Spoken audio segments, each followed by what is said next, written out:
Shalom, Israel, Shalom. First and foremost, as always, I would love to give all praise, all honor, and all glory to Yahweh, Bahashum, Yahweh Shai, Bahashum, Chag Kodash.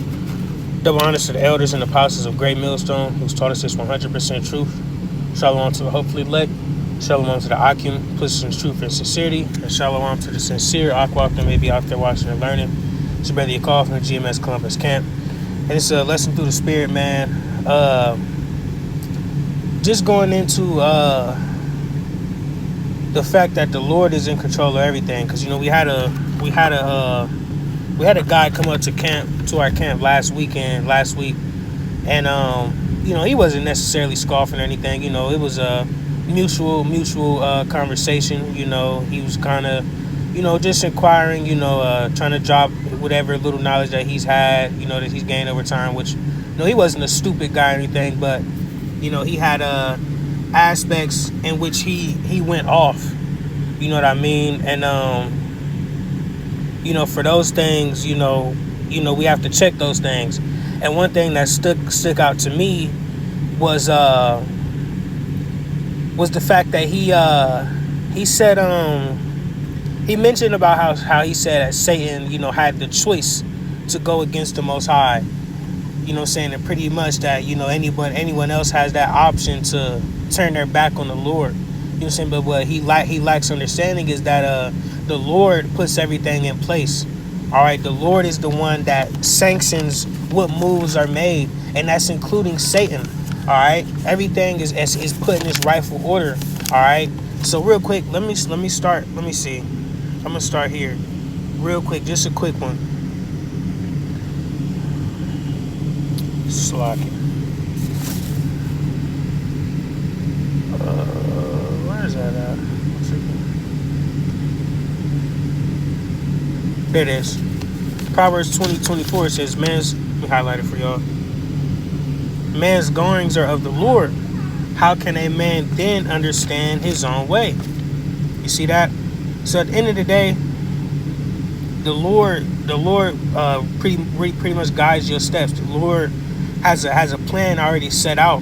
All right, and the Lord has it already set up to where whether you're going to be a false prophet, whether you're going to be a two-third nigga, whether you're going to be an Edomite, whether you're going to be whatever the case may be, the Lord already has that set up. It's already been preordained from the beginning. All right, and that's where a lot of people lack understanding. All right, there is no such thing as I do what you want shit, man. All right, the Lord gave you over, man. All right, let me see. Real quick.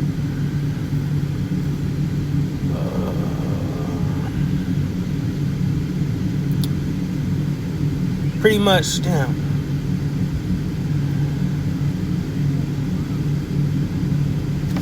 So like, I'm thinking of something. I think I'm combining something, but pretty much the Lord has given over certain men to that reprobate spirit. All right, people have given the Lord has given you over to the evilness. All right. And understand that the problems and the things that you're going with your life, man, is sanctioned by the Lord, man, and it's ultimately your judgment. All right, it's ordained for you, it's set up for you, it's for you to deal with. All right, at the end of the day. So, the thing about the people in this world these days is they give too much credit to Satan. All right, and they believe that Satan is just out running amok.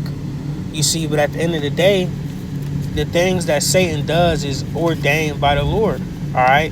But I want to start here in Isaiah 45, and then I want to get an account in Job where it was clear as day that the Lord set Satan up to do a job. All right. But real quick, Isaiah 45 verse 7, it says, I form the light and create darkness. I make peace and create evil. I, Yahweh, do all these things. You see? So if your car broke down, it was sanctioned by the Lord. The Lord, and your shorty cheated on you, whatever the case may be, the Lord put that demon there and sent Satan on his way to handle business. All right. So don't run around giving Satan all this credit as if Satan is the one that's making your life a living hell. All right, it's coming from the Lord, man, and like I said in the beginning, it's your judgment. That's for you to deal with. That's your problems. All right, so take them and go with it, man. All right. At the end of the day, But I want to read this in NLT too. It says, I create the light and make the darkness. I send good times and bad time. All right, so if you had a good day, hey, Dwadi Habashim Yahushai. If you had a bad day, Dwadi Habashim Yahushai. That's how it should be, man. All right, that's exactly how it should be, man. All right, good, bad, ugly, Dwadi Habashim Yahushai, man. Take your bad days, grow from them. Take your good days, rejoice in them, man. Be grateful for the good and the bad, all right? And understand this too, that is the balance of the Lord, man. All right? The Lord is going to give you good, the Lord is going to give you bad, man. All right? I know Jake's seen plenty pictures of the triple beam, man. You know what I'm saying? The balance, all right? The Lord has balance, man, all right? And you're going to deal with certain things, man. All right? Good and bad. All right? So understand that. But now I want to go into this account in Job where Satan, or the Lord sent Satan to do a job. All right.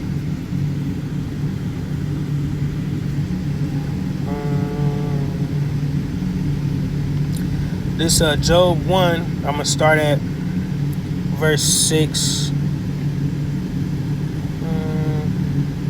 Yeah, I'm going to just read on. Go with me. Job 1 verse 6, it says, Now there was a day when the sons of God came to present themselves before Yahweh, and Satan came also among them. And Yahweh said unto Satan, Whence comest thou? Then Satan answered Yahweh and said, From going to and fro in the earth, and from walking up and down in it. All right, so you see, Satan is pretty much coming to check in with the Lord, man. All right. Satan came to the Lord, all right, but you know, people have that idea that Satan fell down from heaven and he went against the Lord, and he now he has a big red dungeon under the earth and all that. That's not the case, man. All right, that's some Christian belief, you know what I'm saying, that some Christian ideology that was pushed upon our people, man. All right, and our people ran with it. All right, now they think that the devil is sitting under the earth and he's sending out ghoulies and demons to run amok around the earth. That's not the case. All right, it's sanctioned by the Lord. But reading on, it says, And Yahweh said unto Satan, Hast thou considered my servant Job, that there is none like him in the earth, a perfect and an upright man, one that feareth the Most High and escheweth evil.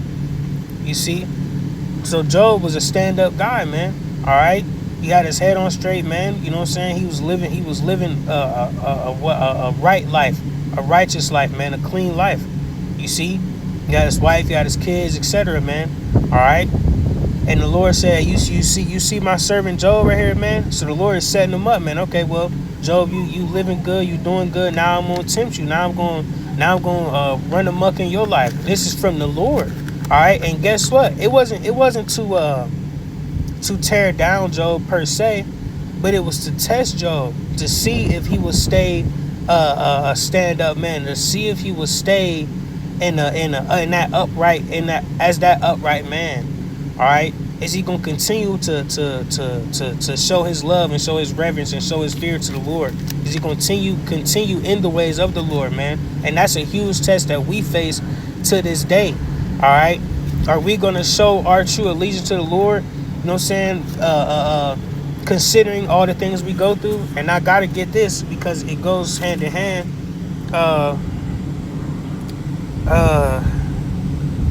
Here we go. Prepare temptation. Sirach 2:1, it says, My son, if thou come to serve the Lord, prepare thy soul for temptation. You see that? So, you know, when you come to serve the Lord and when you're serving the Lord, man, if you think that when you come and you give your life over to Yahweh Shai, that you're going to just live some perfect life and now you're going to get all this money, you're going to be rich, and you're going to do this, you're going to do that, that's not the case. Now, if the Lord decides to bless you in certain areas, then call Haloyim, the Wadi Yahweh Shai. Okay? But understand that the Lord is going to throw stumbling blocks at you, man. All right? The Lord is gonna throw things at you to where you feel like, damn, I'm being attacked. What did I do wrong? You know what I mean? You're gonna have a lot of moments like that, all right? But you have to take those moments and understand that the Lord is training me. The Lord is putting me through that fire, and it says it right here. Lord, and I'm gonna just read down to it. Sirach 2 verse 2, it says, "Set thy heart aright, constantly endure, and make not haste in the time of trouble. Cleave unto him, and depart not away, that thou mayest be increased at thy last end. Whatsoever is brought upon thee, take cheerfully, and be patient when thou art changed to a low estate." You see that? And this is, bro, this is from the Lord, man. You, like, come on, man. You people out here, man, especially, you know, like good dudes like that guy that came into our camp, man, thinking that Satan is just doing a number on everybody, man. No, the Lord is handling business, man. The Lord is sanctioning these things, man. The Lord is putting Satan up to the job, man. Understand that. Understand that. All right? Hold on real quick. Slack, I got to bring that back real quick. Sirach 2 verse 4 says, "Whatsoever is brought upon thee, take cheerfully, and be patient when thou art changed to a low estate." Understand, man. All right? The Lord can change you to a low estate, and he will, man. You know, I know a lot of brothers, majority brothers, man, when they came in this truth, man, you know what I'm saying, life became hell for them, man. But guess what? Our life is great. It's greater because what? We have the truth. We have Yahweh Bahashim Yahweh Shai, man. We have hope in our lives now, man. All right? And that's the point, man. And that's why you reverence the Lord, man. All right? And then what it say? Hold on, where I'm at.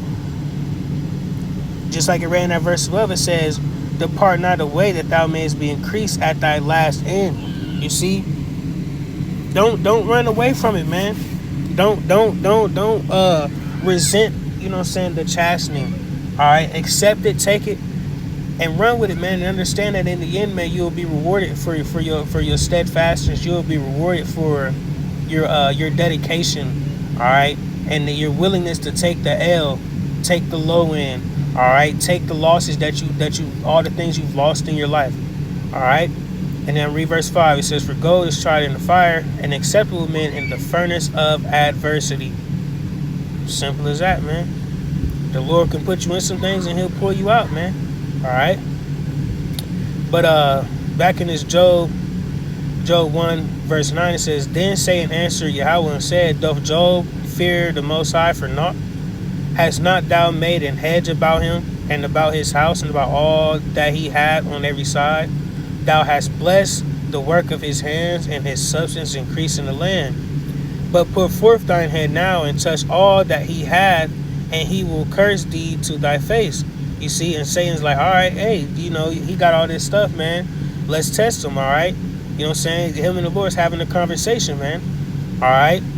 To see if like I said, it's to see if Job will turn his back on the Lord. All right? It says, verse 12, it says, "And Yahweh said unto Satan, Behold, all that he has is in thy power, only upon himself put not forth thine hand. So Satan went forth from the presence of Yahweh. And there was a day when his sons and daughters were eating and drinking wine in the eldest brother's house. And there came a messenger unto Job and said, The oxen were plowing, and the asses were feeding beside them. And the Sabians fell upon them and took them away. Yea, they have slain the servants with the edge of the sword, and I only am escaped alone to tell thee.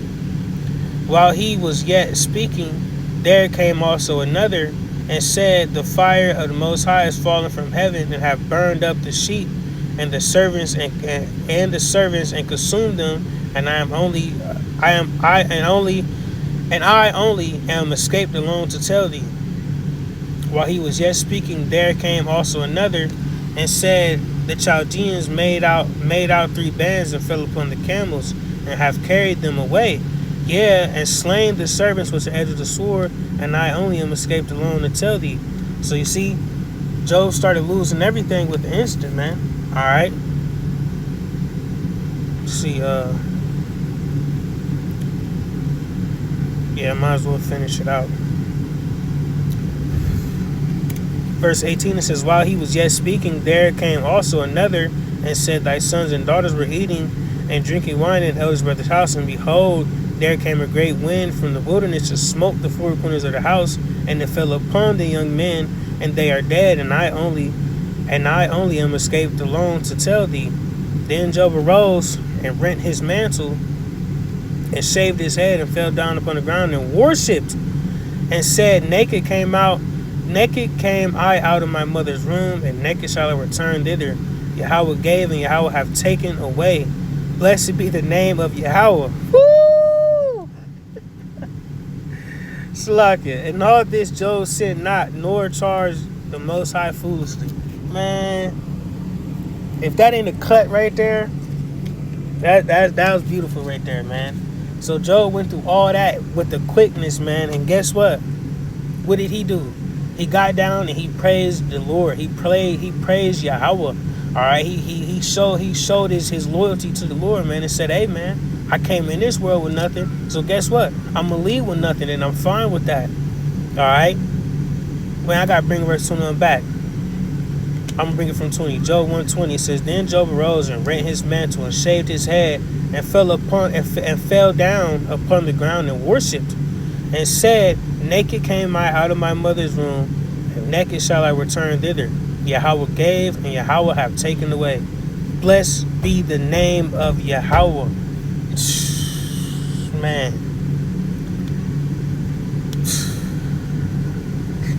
That's beautiful, man. That's your part, man. All right. You know, and it's just plain as day, man. All right. The Lord gives, the Lord takes away, man. See, and I can get a couple more precepts. Just letting you, showing, you know what I'm saying? You see, and the guy that came up, he was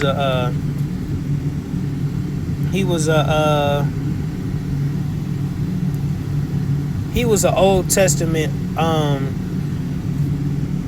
hold on, it's locked.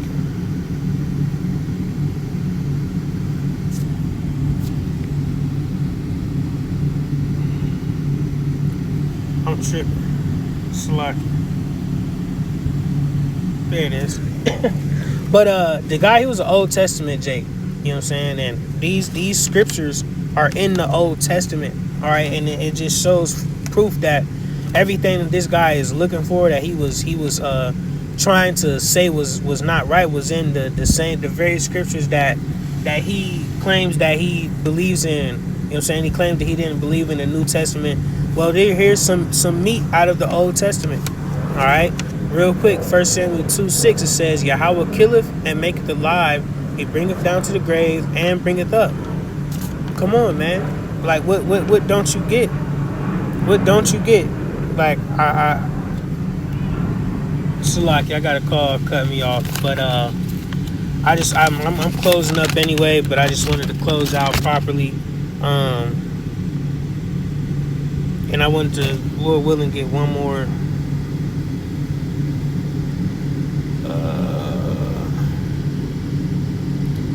Yeah. Ooh, it's perfect to end off with. Another Old Testament scripture, you know. Proverbs 16 verse 4. It says, Yahweh hath made all things for himself, yeah, even the wicked for the day of evil. Cut again, golly. You know, that's pretty much the point, man. Just gathering and understanding that the Lord is in control, that the Lord sanctions all things.